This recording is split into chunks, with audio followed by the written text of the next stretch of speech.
Okay. So first question जो आहे तो आहे आपला, haloarenes are less reactive than haloalkane. Correct. So त्यासाठी आपल्याला आधी समजून घ्यावं लागेल की हॅलो अल्केन कसा असतो आणि हॅलो अरेन्स कसा असतो. हॅलो अल्केन्स म्हणजेच आपला अल्किल हॅलाइड आणि हॅलो अरेन्स म्हणजेच आपला काय आहे, अरिल हॅलाइट. ओके. यामध्ये तुम्हाला चांगल्या पद्धतीनं माहिती आहे की जो हॅलो अल्केन असतो त्यामध्ये कार्बन जो आहे ज्याला हॅलोजन अटॅच असतो तो कसा असतो, sp3 हायब्रिडाइज असतो. आणि हॅलो अरेन्समधला जो कार्बन आहे ज्याला आपला हॅलोजन अटॅच असतो तो कसा असतो, sp2 हायब्रिडायझेशन. त्यामध्ये असते sp2 हायब्रिडायझेशन पाहायला मिळते. म्हणजेच काय तर हॅलो अल्केनमध्ये sp3 हायब्रिडायझेशन आणि हॅलो अरेन्समध्ये sp2 हायब्रिडायझेशन आपल्याला पाहायला मिळतं. इथे जर मला पर्सेंट कॅरेक्टर कॅल्क्युलेट करायचं असेल, पर्सेंट कॅरेक्टर म्हणजे काय एक्झॅक्टली तर तुम्हाला माहिती आहे sp3 मध्ये एक यस आणि 3 पी, टोटल किती झाले, 4. ओके. सो 100% जर म्हटलं तर 4 पार्ट झाले हे, बरोबर की नाही. सो 100 डिवाइड बाय 4 जर केलं तर एका पार्टचा कंट्रीब्युशन, दॅट मीन्स सपोज करा की या यस पार्टचं कंट्रीब्युशन किती आहे, 25%. तीच गोष्ट हॅलो अरेन्समध्ये पर्सेंट यस कॅरेक्टर कॅल्क्युलेट करते म्हटलं तर टोटल 100. ओके. एक s 2 p, that means total 3.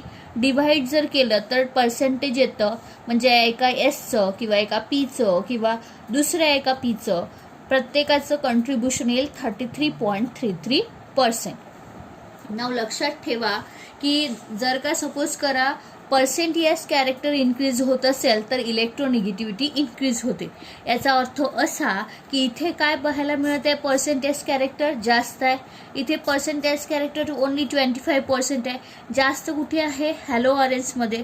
म्हणजे इथे काय होईल, इथल्या कार्बनची इलेक्ट्रोनिगेटिव्हिटी काय झालेली आहे, इन्क्रीज झालेली आहे, बरोबर की नाही. सो हा पॉईंट इथे लक्षात ठेवायचा आहे. As the percent s character increases, electronegativity also increases. म्हणजेच काय तर इथला जो कार्बन आहे तो कसा आहे, लेस इलेक्ट्रोनिगेटिव्ह आहे हॅलो अल्केन मधला, बट हॅलो अरेन्स मधला कसा आहे, मोर इलेक्ट्रोनिगेटिव्ह आहे. त्यानंतर पुन्हा एक गोष्ट लक्षात ठेवायची आहे, जर इलेक्ट्रोनिगेटिव्हिटी इन्क्रीज होत असेल त्यामुळे काय होत असते, स्टॅबिलिटी सुद्धा इन्क्रीज होत असते. इलेक्ट्रोनिगेटिव्हिटी काय आहे हे तुम्हाला एक्झॅक्टली माहिती आहे. बॉन्डेड ॲटम जो असतो तो शेअर केलेली इलेक्ट्रॉन पेअर स्वतःकडे काय करत असेल, खिचत असेल, पुल करत असेल, then it is called as a electronegativity. इथे माहिती आहे तुम्हाला हॅलोजनची इलेक्ट्रोनिगेटिव्हिटी कशी असते, जास्त असते as compare to carbon atom. का, कारण की हॅलोजन कसं असतात, जास्त इलेक्ट्रॉनिक शेअर केलेली इलेक्ट्रॉन पेअर तो काय करतो, स्वतःकडे पुल करण्याची कॅपॅसिटी ठेवतो. त्यानंतर सो ही नेक्स्ट पॉईंट जो आहे हा इथे लक्षात ठेवायचा आहे. As the electronegativity increases, stability सुद्धा काय होत असते, इन्क्रीज होत असते. आता तुम्हाला इथे तर डायरेक्टली सांगितलंच की हॅलो अल्केन लेस इलेक्ट्रोनिगेटिव्ह आहे आणि हा कसा आहे, हॅलो अरेन्स मोर इलेक्ट्रोनिगेटिव्ह आहे. सो त्यामुळे इथे डायरेक्टली हा पॉईंट तुम्ही सांगू शकता की इलेक्ट्रोनिगेटिव्हिटी जास्त कुठे आहे, हॅलो अरेन्समध्ये. म्हणजे हॅलो अरेन्स काय झाला, स्टेबल झाला. हॅलो अरेन्स जर स्टेबल झाला तर मला सांगा, स्टेबलवाल्या गोष्टी लवकर रिॲक्ट होतात का, नाही. त्या कशा असतात, जी गोष्ट स्टेबल असते ती कशी राहणार, लेस रिॲक्टिव्ह असणार. म्हणून hello arenes are less reactive than hello alkane. आणि एक पॉईंट अजून तुम्ही लक्षात ठेवू शकता की ही जी स्टॅबिलिटी असते ती इन्व्हर्सली प्रोपोर्शनल असते कोणाला, रिॲक्टिव्हिटीला. म्हणजे रिॲक्टिव्हिटी जास्त असेल तर स्टॅबिलिटी कमी, रिॲक्टिव्हिटी लेस असेल तर स्टॅबिलिटी जास्त. ही गोष्ट तुम्हाला इथे लक्षात ठेवायची आहे. रिझन मी तुम्हाला या नोट्समध्ये दिलेलं आहे, त्या नोट्समध्ये हेच रिझन डिस्क्राईब केलेलं आहे. फक्त हे डिस्क्राईब करण्याची पद्धत जी आहे इथे ती या पद्धतीची ठेवली जेणेकरून हे समजण्यासाठी आहे, ते लिहिण्यासाठी होतं. सो जेव्हा केव्हा रायटिंग वर्क करायचं असेल तेव्हा तुम्ही तसंच रायटिंग वर्क करू शकता, पण आपल्याला समजण्यासाठी ही गोष्ट आपल्याला माहिती असायला हवी की हॅलो अल्केन आणि हॅलो अरेन्समध्ये हायब्रिडायझेशन कोणतं असतं, हायब्रिडायझेशनमुळे पर्सेंटेज कॅरेक्टर काय होतं, पर्सेंटेज कॅरेक्टर काय आहे एक्झॅक्टली ते मी तुम्हाला सांगितलंच. पर्सेंटेज कॅरेक्टर इन्क्रीज झालं तर इलेक्ट्रोनिगेटिव्हिटी इन्क्रीज होत असते. इलेक्ट्रोनिगेटिव्हिटी ज्याची जास्त असेल त्याची स्टॅबिलिटी जास्त असते, आणि जो जास्त स्टेबल असेल तो कसा असतो, लेस रिॲक्टिव्ह असतो. या गोष्टी तुम्हाला इथे लक्षात ठेवायच्या आहे. होप सो लक्षात राहील तुमच्या. त्यानंतर नेक्स्ट क्वेश्चन जो आहे तो आहे alkyl halide though polar are immiscible with water. पहिले तर याचा अर्थ समजून घ्या की अल्किल हॅलाइड जो आहे तो पोलर नेचरचा आहे. जरी तो कसा आहे, पोलर नेचरचा आहे, are immiscible with water. Water सोबत कसा आहे म्हणतोय की इमिसिबल आहे, दॅट मीन्स इनसोल्युबल आहे. रिझन काय आहे लक्षात ठेवा. त्यासाठी आधी सोल्युबिलिटी विषयी तुम्हाला माहिती पाहिजे. लक्षात ठेवायचं आहे की लाईक डिझॉल्व लाईक हा एक काय आहे, रूल आहे. कोणता, लाईक डिझॉल्व लाईक. म्हणजे याचा अर्थ असा की पोलर कंपाऊंडमध्ये पोलर कंपाऊंड काय होतात, डिझॉल्व होतात. नॉन पोलर कंपाऊंडमध्ये नॉन पोलर कंपाऊंड काय होतात, डिझॉल्व होतात. हा एक रूल आहे, युनिव्हर्सल रूल आहे की लाईक डिझॉल्व लाईक. पण अल्किल हॅलाइड इथे काय आहे, एक्सेप्शनल केस आहे. एक्सेप्शनल केस आहे म्हणजे एक्झॅक्टली काय होतं इथे. आता तुम्हाला माहिती आहे की अल्किल हॅलाइड जो आहे that means RX generally denote करतो. शेअर केलेली इलेक्ट्रॉन पेअर हॅलोजननी काय केली, स्वतःकडे पुल करून ठेवली. इलेक्ट्रोनिगेटिव्हिटीचा या दोघांमध्ये डिफरन्स असल्यामुळे, इलेक्ट्रोनिगेटिव्हिटी हॅलोजनची जास्त असल्यामुळे, आणि त्यामुळे इथे काय होईल, शेअर केलेली इलेक्ट्रॉन पेअर जर हॅलोजन स्वतःकडे पुल करून ठेवत असेल तर त्यावर चार्ज कोणता येईल, डेल्टा निगेटिव्ह आहे ना, पार्शियल निगेटिव्ह चार्ज डेव्हलप होईल. आणि या इथल्या आरवर दॅट मीन्स कार्बन जो लिंक राहील त्याला बॉन्डेड राहील त्यावर कोणता चार्ज आलाय, डेल्टा पॉझिटिव्ह चार्ज आलाय. म्हणजे इथे काय डेव्हलप झालेलं आहे, डायपोल. याला काय म्हणतात, dipole. Positive pole negative pole develop झालेले आहे. सो अशा पद्धतीचं डायपोल जिथे डेव्हलप होत असते तो कंपाऊंड कसा असतो, पोलर असतो. तो कसा असतो, पोलर. नाव चला वॉटरविषयी बघू. वॉटर जो आहे तर तुम्हाला माहिती आहे की वॉटर इथे Hवर पॉझिटिव्ह 1 पॉझिटिव्ह चार्ज असतो, दुसऱ्या Hवर सुद्धा अगेन 1 पॉझिटिव्ह चार्ज. ऑक्सिजनवर याच्यावर पॉझिटिव्ह चार्ज तर 1 निगेटिव्ह चार्ज. जर ओव्हरऑल म्हटलं तर इथे टॉईस डेल्टा निगेटिव्ह चार्ज इथे तुम्हाला पाहायला मिळतं. म्हणजे काय झालं इथे, कशामुळे झालं, कारण की हायड्रोजन आणि ऑक्सिजन या दोघांमध्ये इलेक्ट्रोनिगेटिव्हिटीचा जो डिफरन्स आहे त्यामुळे इथे काय झाले, चार्जेस डेव्हलप झाले. चार्जेस डेव्हलप झाले, डायपोल डेव्हलप झाला. म्हणजे हा सुद्धा कसा आहे, पोलर. मग आताच मी सांगितलंय की लाईक डिझॉल्व लाईक, बरोबर. पोलर कशामध्ये, पोलर कंपाऊंड कशामध्ये डिझॉल्व होतो, पोलरमध्ये. म्हणजे आता अल्किल हॅलाइड पोलर आहे, वॉटर सुद्धा पोलर आहे. हा याच्यामध्ये काय व्हायला पाहिजे, डिझॉल्व व्हायला पाहिजे. पण आपल्याला स्टेटमेंट बघा काय दिलेलं आहे की alkyl halide though polar are immiscible with water. Water सोबत इमिसिबल असतो, इनसोल्युबल असतो. हा तर याच्यामध्ये सोल्युबल व्हायला हवा, डिझॉल्व व्हायला हवा, कारण दोन्ही कशा आहेत, पोलर नेचरचे आहे. पण असं होत नाही. रिझन काय आहे तर तुम्हाला माहिती आहे, ज्यावेळेस आपण वॉटर घेतो, एका ग्लासमध्ये वॉटर घेत असेल किंवा ज्याही ठिकाणी आपण वॉटर बघतो तर वॉटरमध्ये सुद्धा इंटरमॉलिक्युलर फोर्स ऑफ अट्रॅक्शन असतात, बरोबर की नाही. हायड्रोजन बॉन्डिंग तयार होते, बरोबर की नाही. म्हणजे हा एक वॉटरचा मॉलिक्यूल दुसरा वॉटरचा मॉलिक्यूल यांच्या इथल्या एका इलेक्ट्रोनिगेटिव्ह ॲटम आणि इथल्या एक हायड्रोजन ॲटममध्ये जर बॉन्ड तयार होत आहे, बरोबर, त्याला काय म्हणू आपण, इंटरमॉलिक्युलर हायड्रोजन बॉन्डिंग. इथे काय झाली तयार, इंटरमॉलिक्युलर हायड्रोजन बॉन्डिंग. वॉटर ज्या वेळेस आपण एखाद्या ग्लासमध्ये वॉटर घेत आहोत, असं होतं का की एक H2O मॉलिक्यूल अलग दिसतो, दुसरा H2O मॉलिक्यूल अलग दिसतो, असं होत नाही. त्याचं रिझन काय, कारण एक H2O मॉलिक्यूल दुसऱ्या H2O मॉलिक्यूल सोबत एक काही फोर्सनी काय असते, काय म्हणू शकतो आपण त्याला, अट्रॅक्ट केलेले असतात. म्हणजेच त्यामध्ये काय प्रेझेंट असतात, हायड्रोजन बॉन्डिंग. सो इथे इंटरमॉलिक्युलर हायड्रोजन बॉन्डिंग तुम्हाला पाहायला मिळतं. आता होतं काय, जर मी अल्किल हॅलाइड घेतला आणि त्या वॉटरमध्ये डिझॉल्व करण्याचा प्रयत्न केला तर त्यांनी करायला काय पाहिजे, हा इथला डिझॉल्व्ह होतो म्हणजे काय होतो, तर त्याने सुद्धा वॉटर सोबत काय बनवायला पाहिजे, हायड्रोजन बॉन्डिंग बनवायला पाहिजे. पण हा जो अल्किल हॅलाइड आहे यामध्ये एवढी कॅपॅसिटी नसते की हा इथला बॉन्ड तोडून, इथला हायड्रोजन बॉन्डिंगला ब्रेक करून स्वतः या दोन वॉटर मॉलिक्यूल सोबत काय बनवू शकेल, हायड्रोजन बॉन्डिंग किंवा कोणत्याही पद्धतीचा फोर्स ऑफ अट्रॅक्शन तयार करू शकेल. जर हा असा करू शकला तर यामध्ये सोल्युबल होईल. पण इथे पॉसिबल आहे का? इंटरमॉलिक्युलर हायड्रोजन बॉन्डिंगला तोडण्यासाठी जी एनर्जी लागते ती एनर्जी याच्याजवळ नाही आहे. आणि जे अल्किल हॅलाइडचे मॉलिक्युल्स जे असतात तर त्यांच्यामध्ये अट्रॅक्शन जास्त असते ॲज कम्पेअर टू वॉटर मॉलिक्यूलपेक्षा. म्हणजे अल्किल हॅलाइडचा मॉलिक्यूल आणि वॉटर मॉलिक्यूल जो असतो या दोघांमधलं अट्रॅक्शनपेक्षा हा स्वतःच्या मॉलिक्यूल सोबत अट्रॅक्शन जास्त शो करतो. आणि त्यामुळे अल्किल हॅलाइड जरी पोलर असला, वॉटर जरी पोलर असलं तरी तो वॉटरमध्ये डिझॉल्व्ह होत नाही, कारण त्याच्यामध्ये कॅपॅसिटी नाही की वॉटरमधला जो हायड्रोजन बॉन्डिंग आहे तो ब्रेक डाऊन करून स्वतः वॉटरसोबत काय बनवू शकेल, बॉन्ड बनवू शकेल.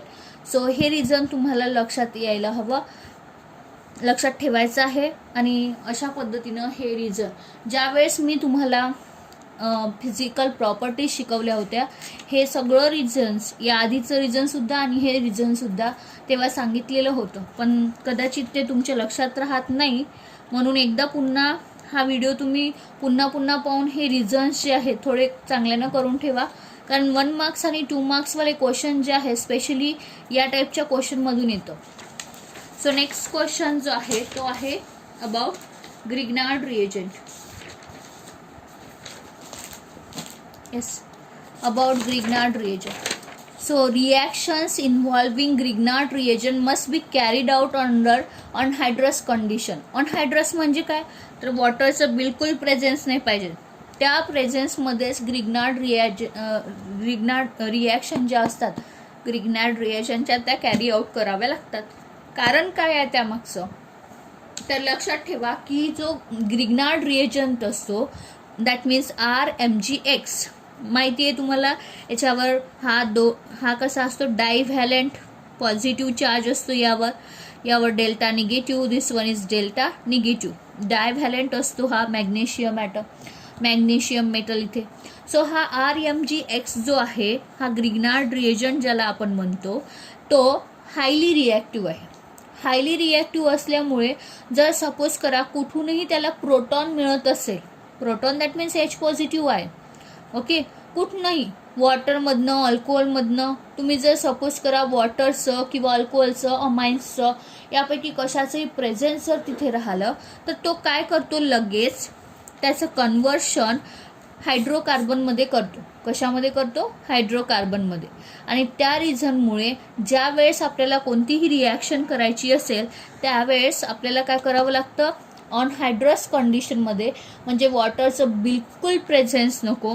नाहीतर आपल्याला अल्किल हॅलाइडची रिॲक्शन जेव्हा मॅग्नेशियमसोबत करायची असते, फॉर्मेशन करायचं होतं ग्रिग्नार्ड रिएजंटचं, ग्रिग्नार्ड रिएजंट तर फॉर्म होऊन जाईल, पण थोडंही वॉटरचं ड्रॉपलेट तिथे जर प्रेझेंट असेल तर त्या ड्रॉपलेटमुळे त्याचं कन्व्हर्शन कशामध्ये होऊन जाईल, हायड्रोकार्बनमध्ये होऊन जाईल. आणि हायड्रोकार्बनमध्ये जर कन्व्हर्शन होत असेल तर ही रिॲक्शन माझ्यासाठी फ्रुटफुल राहणार नाही. सो लक्षात ठेवा की रिझन काय आहे की वॉटरच्या प्रेझेन्समुळे त्या ग्रिग्नार्ड रिएजंट हायली रिॲक्टिव्ह असल्यामुळे तो कशामध्ये कन्वर्ट होऊन जातो, हायड्रोकार्बनमध्ये.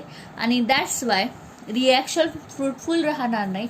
म्हणून मला अनहायड्रस कंडिशनमध्येच रिॲक्शन करावी लागतं जिथं मला ग्रिग्नार्ड रिएजंट यूज करायचं आहे तिथे. लक्षात राहील. नेक्स्ट क्वेश्चन जो आहे, alkyl halides are generally not prepared by free radical halogenation of alkane. Okay, so ही गोष्ट तुम्हाला भरपूर लोकांनी मला प्रश्न विचारला की हा फोर्थवाला जो क्वेश्चन आहे तो त्यांना समजला नाही. तर हॅलोजिनेशन रिॲक्शन म्हटलं तर तुम्हाला माहिती असायला हवं की सपोज करा की मी काय घेत आहे, अल्केन. ओके, अल्केनचं हॅलोजिनेशन करणं म्हणजेच काय, क्लोरीन सोबत किंवा ब्रोमिन Cl2 सोबत और Br2 सोबत रिॲक्शन करणं. तुम्हाला माहिती आहे प्रॉडक्टमध्ये आपण लिहिलं होतं CH3Cl प्लस HCl, बरोबर की नाही. सो अशा पद्धतीचा प्रॉडक्ट तयार होतो. आपण असं एक रिॲक्शन जी आहे सुरुवातीला अल्किल हॅलाइडच्या प्रिपरेशनची बघितली. पण प्रॉब्लेम असा आहे की ही रिॲक्शन इथेच थांबत नसते. ॲक्च्युली या रिॲक्शनचं मेकॅनिझम जे असते ते असते फ्री रॅडिकल मेकॅनिझम थ्रू ही रिॲक्शन होत असते आणि इथे जो प्रॉडक्ट भेटलाय त्या प्रॉडक्टवर थांबत नाही ही रिॲक्शन. मग एक्झॅक्टली होतं काय, तर त्यामध्ये तुम्हाला पाहायला मिळेल की ज्या वेळेस आपण काय करत असतो, हा जो मिथेन घेतो आणि त्याची रिॲक्शन कोणासोबत करतो, Cl2 सोबत करतो in presence of UV light और सनलाईट. काय होतं, HCl बाहेर पडेल. ज्या पद्धतीनं रिॲक्शन दिली तयार झाला CH3Cl तयार झाला. इथेच ही रिॲक्शन न थांबता पुढे पुन्हा जर, कारण ज्यावेळेस आपण Cl2 ॲड करत असतो त्यावेळेस Cl2चा बरोबर 1 मोल ॲड नाही करत, बरोबर की नाही. सो 1 मोल Cl2 ॲड केला आहे किंवा असं अशा पद्धतीची गोष्ट पाहायला मिळत नाही. सो तुम्हाला लक्षात ठेवायचं आहे की ही रिॲक्शन इथेच न थांबता पुढे कंटिन्यू राहते. जसं फॉर एक्झाम्पल जर पुन्हा Cl2चं प्रेझेन्स इथे जर थोडाही Cl2 प्रेझेंट असेल, इन दॅट केस पुन्हा इन प्रेझेन्स ऑफ सनलाईट इथे काय होईल, पुन्हा इथनं HCl बाहेर पडेल आणि आपल्याला प्रॉडक्टमध्ये मिळेल CH2Cl2. त्यानंतर पुन्हा जर Cl2चा प्रेझेन्स असेल तिथे तर पुन्हा रिॲक्शनमध्ये काय HCl बाहेर होत आहे in presence of Hν, that means sunlight और UV लाईट. फॉर्म झाला CHCl3 ज्याला आपण क्लोरोफॉर्म म्हणतो. पुन्हा Cl2चं तिथे प्रेझेन्स असल्यामुळे इथे पुन्हा HCl रिमूव्ह होऊन CCl4 आपल्याला इथे जोपर्यंत इथे जेवढे हायड्रोजन प्रेझेंट असेल तिथपर्यंत ही रिॲक्शन कंटिन्यूशनमध्ये राहते. म्हणजे आपल्याला हवा होता alkyl halide, okay, that means mono halogen derivative of alkane, but इथे डायहॅलोजन, ट्रायहॅलोजन अँड टेट्राहॅलोजन डेरिव्हेटिव्ह सुद्धा इथे आपल्याला मिक्सचर मिळालं. आणि हे जर इथे पाहायला मिळत आहे तर याचा अर्थ असा की या मिक्सचरला सेपरेट करणं आपल्याला हवा होता फक्त अल्किल हॅलाइड. हा बिलकुल कमी प्रमाणात तुम्हाला तयार झालेला मिळेल, लेस अमाऊंटमध्ये, आणि बाकीच्या गोष्टी तयार झाल्यामुळे तुम्हाला ही रिॲक्शन तेवढी फ्रुटफुल राहणार नाही. दुसरं एक्झाम्पल घेतलं आपण, फॉर एक्झाम्पल प्रोपेन घेतला तर प्रोपेनसोबत रिॲक्शन जेव्हा करू आपण Cl2ची त्यावेळेस in presence of what Hν पाहायला मिळेल पुन्हा HCl रिमूव्ह होणार. आता हा HCl इथला हायड्रोजन सुद्धा रिमूव्ह होऊ शकतो किंवा या कार्बनचा सुद्धा हायड्रोजन रिमूव्ह होऊ शकतो. म्हणजे ही रिॲक्शन 2 प्रकारचे प्रॉडक्ट आपल्याला देतात. कशा पद्धतीनं, जर इथला हायड्रोजन रिमूव्ह झाला तर आपल्याला 1 क्लोरोप्रोपेन मिळतो. जर सपोज करा की इथला हायड्रोजन मधला हायड्रोजन रिमूव्ह होत असेल तर आपल्याला प्रॉडक्टमध्ये काय मिळेल, 2 क्लोरोप्रोपेन पाहायला मिळेल. दोन्ही काय आहे एकमेकांचे आयसोमर्स, 2 आयसोमर्स इथे फॉर्म झालेले, एक मेजर आणि एक मायनर असे 2 प्रॉडक्ट फॉर्म झालेले मिळतील. मेजर याला का म्हटलं आणि मायनर याला का म्हटलं, कारण ही रिॲक्शन मी ऑलरेडी सांगितली आहे फ्री रॅडिकल मेकॅनिझम थ्रू होते. इथे जर आधी हा Cl अटॅक करण्याच्या आधी इथे काय तयार झाला आहे, रॅडिकल. इथे रॅडिकल कोणता तयार झाला मग, CH3CH, हा रॅडिकल CH3, म्हणजे हा रॅडिकल आहे सेकंडरी रॅडिकल, करेक्ट. इथे जर पाहायला मिळालं तर इथं रॅडिकल कोणता तयार झाला आहे, प्रायमरी रॅडिकल. लक्षात ठेवायचं नेहमी की सेकंडरी रॅडिकल जो असतो ऑलवेज स्टेबल असतो as compare to primary radical, आणि त्यामुळे हा प्रॉडक्ट जो आहे तो मेजर तयार झाला, हा कसा झाला, मायनर. पण 2 प्रॉडक्ट इथे तयार झालेले आहेत. आता 2 प्रॉडक्टचं सेपरेशन करणं, ठीक आहे, इझिली सेपरेशन करणं, आयसोमर्स आहेत शेवटी ते, त्यांचा सेपरेशन करणं एवढं इझी जात नाही. आणि त्यामुळे फ्री रॅडिकल हॅलोजिनेशन रिॲक्शन जी असते ती कशा पद्धतीची आहे,